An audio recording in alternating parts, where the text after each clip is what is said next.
We've all become very cognizant of Jack and his story. And when Alibaba went public with the largest IPO in history, we knew a lot more about him. So I want to talk about his personal story. I want to talk about how many times he tried and failed and what kept him going. I want to talk about where he is today and how he got here. I begin with this question though, Jack. Why are you back at Davos? It's a long break for 7 years. I think my last trip here was year 2008. But I was coming for year 2001 for the Young Global Leader for Tomorrow. And remember, I never heard about the Davos when I came.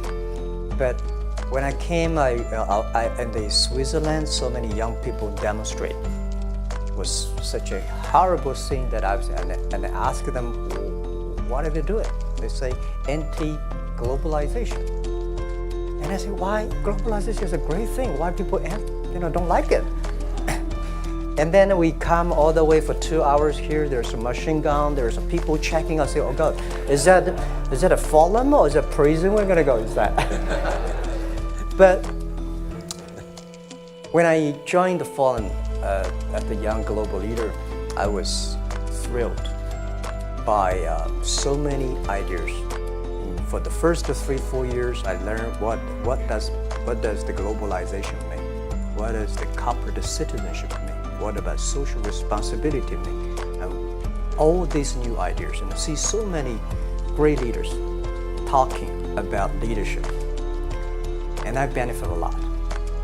And the year 2008 and 9, when the financial crisis came, I think it's better go back to work. Because we can never win the world by talking. So go back, spend 7 years. Now I come back, I think it's time to do something return. Because I learned so much 12 years ago. So why I should not talking to the young global leader of today, sharing with them how we've gone through. So that was the thing. Let's start with where you are today. Just how big is Alibaba? How many people come every day? How many people come in a week? How fast is it growing? Yeah, we have over 100 million buyers visiting our site, shopping our site every day. And we created 100 million every day. We created 14 million jobs for China, directly and indirectly. And we grow from 18 people to 30,000 people, 18 people in my apartment, to now we have 4 big campus. Compared to 15 years ago, we were big. But compared to 15 years later, we're still a baby. How big will you be 15 years from now? I think 15 years ago, I told my team that in the past 15 years, we grow from nothing to this size. And 15 years later, I want people to know about Alibaba, know Taobao, because it's already everywhere. I want 15 years ago when we talk about what is e-commerce, why small business can using this e-commerce, this internet, can do business across the nation. And I hope 15 years later, people forget about e-commerce because they think it's like electricity. Nobody thinks it's a high tech today. Now, this is something that I don't want 15 years later. We still walk on the street talking about why and how e-commerce can help people. You tried to get into 3 colleges. Each time they rejected you. No, I tried. There is an examination that young people, if you want to go to university, you have to take the examinations. So I failed 3 times. Right. But a lot of fail. I failed for funny things that I failed a key primary school test for 2 times. And I failed 3 times for the middle schools. And you will never believe in Hangzhou, my city, there's only 1 middle school that lasts only 1 year. It was changed from primary school to middle school because our graduates of our school, no middle school accept us because we were too bad. Yeah. They would become a middle school. What effect did it have, though, being rejected? Well, I think we have to get used to it. We're not that good. Even today, we still have a lot of people reject us. I think when I graduated from universities, and before I, for 3 years, I tried to fill in the universities. So I applied jobs for 30 times, got rejected. I went for a police, they said, no, you're not good. I went to even the KFC. When KFC came to China, come to my city, 24 people went for the job. 23 people were accepted. I was the only one guy. And we went for police. 5 people, 4 of them accepted. I was the only guy that did not receive it. So to me, being turned down, rejected. Oh, by the way, I told you that I applied for Harvard for 10 times, rejected. I know I'll be rejected. I just don't want to say that. Yeah, sorry now. 10 times you wrote them and said, I'd like to come to Harvard. Yeah. And then I told myself, someday I should go teach there, baby. I think that can be arranged. Richard Nixon came to Hangzhou. Yeah. And after that, tourists flooded the place. Yeah. And that's how you learned English. Yeah. I really like I don't know why at 12, 13 years old, that time I suddenly fell in love into the language, the English. And there's no place you can learn English at that time. There's no books, English books. So I went to the Hangzhou Hotel, now called Hangzhou Shangri-La Hotel, because that was the hotel can receive the foreign visitors. So every morning for 9 years, I showed them around as a free guide, and they taught me English. And I think that changed me. Today, I'm 100% made in China. I've never got a one-day train outside China. Yeah. And when people talk to me, say, Jack, how can you speak English like that? Why sometimes you talk like an Western guys? I think that was the 9 years. These Western tourists opened my mind, because everything they told me are so different from the things I learned from the schools and from my parents. So now I have a habit. Whatever I see, whatever I read, I use my mind. Think about for 2 minutes. Is that how Ma Jun became Jack Ma? Actually, Jack, the name was given by a lady in tennis. She's a tourist. She came here and she said, came to Hangzhou. We become a pen friends. Ma Ring is so difficult to pronounce. So she said, do you have an English name? I said, don't. So can you give me an English name? She said, okay. She said, my father called it Jack. My husband called Jack. What do you think about Jack? I said, good.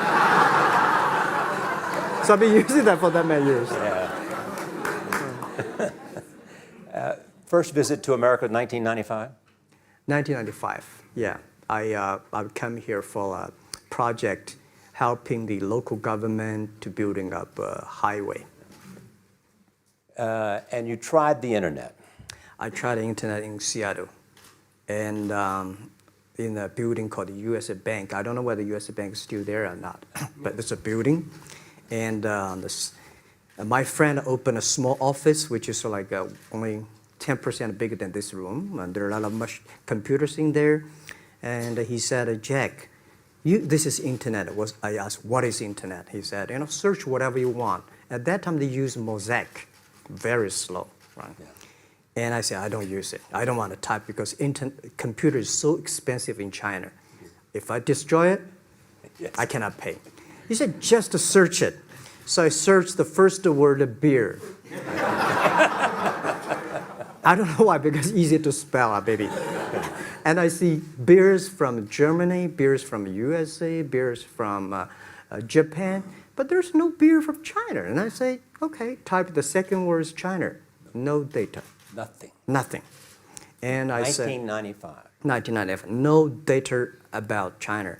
So I talked to my friend, why not make something about China? So we made a small, very ugly looking page called China. It's something like I did a translation agency, we listed on there. It was so shocking. We launched at 9:40 in the morning. 12:30, I got a phone call from my friend. He said, Jack, you know, you got 5 emails. I said, what is email? And they said, these are the things. So people so excited. Where are you? This is the first time I see a Chinese website on that. How can we can we do something together? So I think this is something interesting. So we should do it. Why did you call it Alibaba? Alibaba? Well, when I started, I think internet is global. We should have a global name. And a name that, interesting, like at that time, the best name is Yahoo. Right? So I've been thinking for many days, suddenly thinking Alibaba is a good name. So I happened to be in San Francisco that day. I did have a lunch, and the waitress came. I asked her, do you know about Alibaba? She said, yes. I said, what is Alibaba? She said, Open Sesame. Good. So I went on the street, asked about 10, 20 people. They all know about Alibaba, 40 Thieves, and Open Sesame. And I think this is a good name. And start with A. Whatever you talk about, Alibaba is always top. You have said before that in creating Alibaba, you had to create trust. Yep. Because people in China were used to face-to-face. Yeah. How did you create trust? I think because we started out doing business on the internet. I don't know you, you don't know me. So how can you do things online unless you have trust? So for e-commerce, the most important thing was trust. I think when I first went to USA for raising money, talk to the venture capitalists, a lot of people say, oh, Jack, no. China doing business by the guanxi. How can you do business on the internet? And I know that without the trust system, the credit system, it's impossible to do business. So in the past 14 years, everything we do is trying to build up the trust system, the record system. Well, Charlie, you know, I'm so proud today when I talk to the young. Today in China and in the world, people don't trust each other. The government and people and media and everybody think, this guy's cheating. But because of e-commerce, we finish 60 million transactions every day. People don't know each other. I don't know you, I send products to you. You don't know me, you wire the money to me. And I don't know you, I give a person a package, I don't know him. He took something to cross the ocean, cross the river, and send. This is the trust. We have at least 60 million trust happening every day. But you created it by creating an escrow account in the beginning. Yep. You know, and so you keep the money until they got the product. Yeah. And then you release the money. That's true. I mean, the escrow service is about Alipay. When I this idea, I would love Davos, because it was a big decision. Because for first 3 years, Alibaba is just like e-marketplaces for information.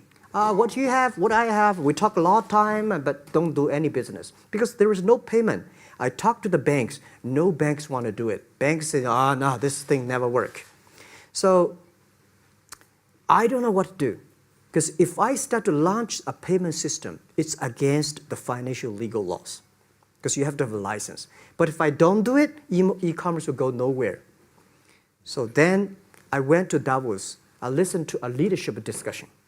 Leadership is about responsibility. And after I listened to that panel, I give a call to my friends, my colleagues in my apartment, say, do it now, immediately.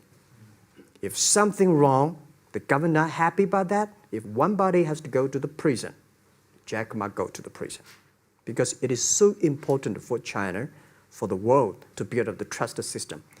And if you do not do it, and do not do it properly, stealing money, money wash, no trust record, I send you to the prison. That was the thing. And people don't like it. So many people I talked to at that time for Alipay, they say, this is the stupidest idea you have ever got. But I say, I don't wear the stupid clever as long as people use it. Now we have 800 million people using this Alipay.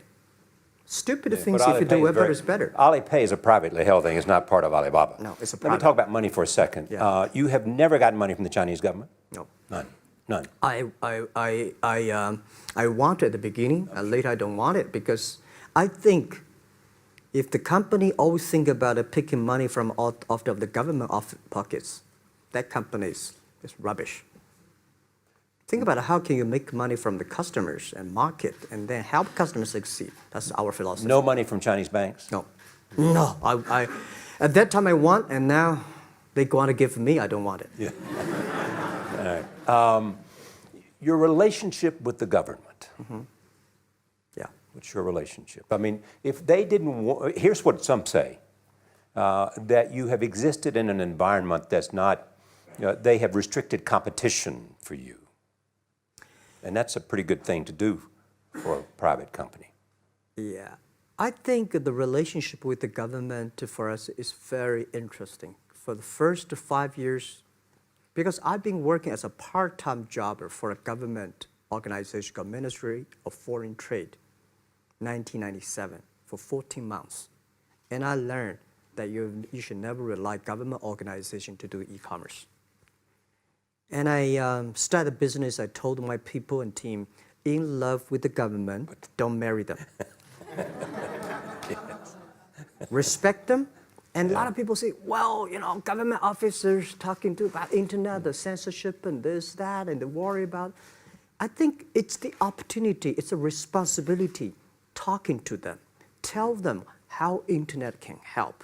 So you tell them we create jobs. Oh yeah, I think a lot of people debate and fight against them.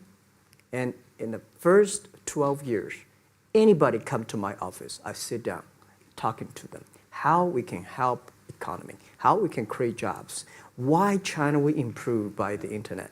I think because internet at that time is new to any government.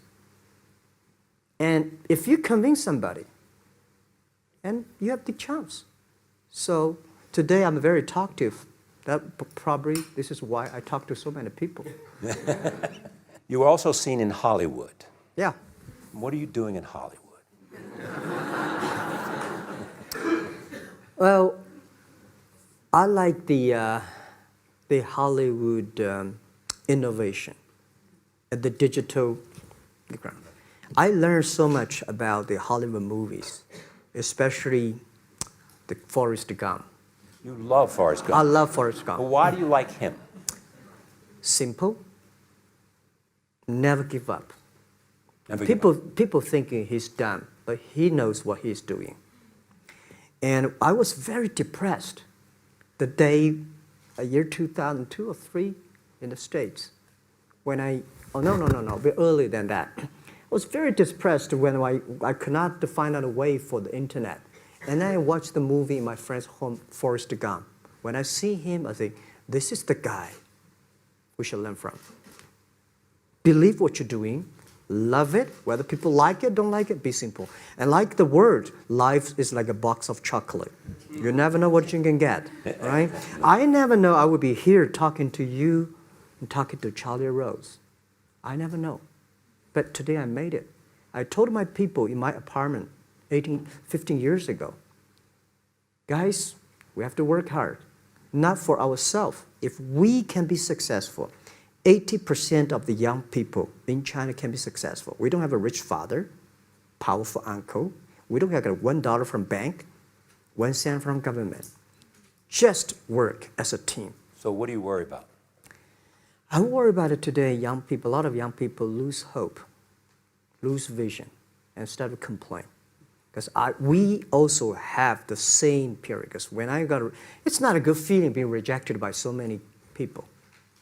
We also depressed, but at least later we find that the world has a lot of opportunity. How you see the world, how you catch the opportunity.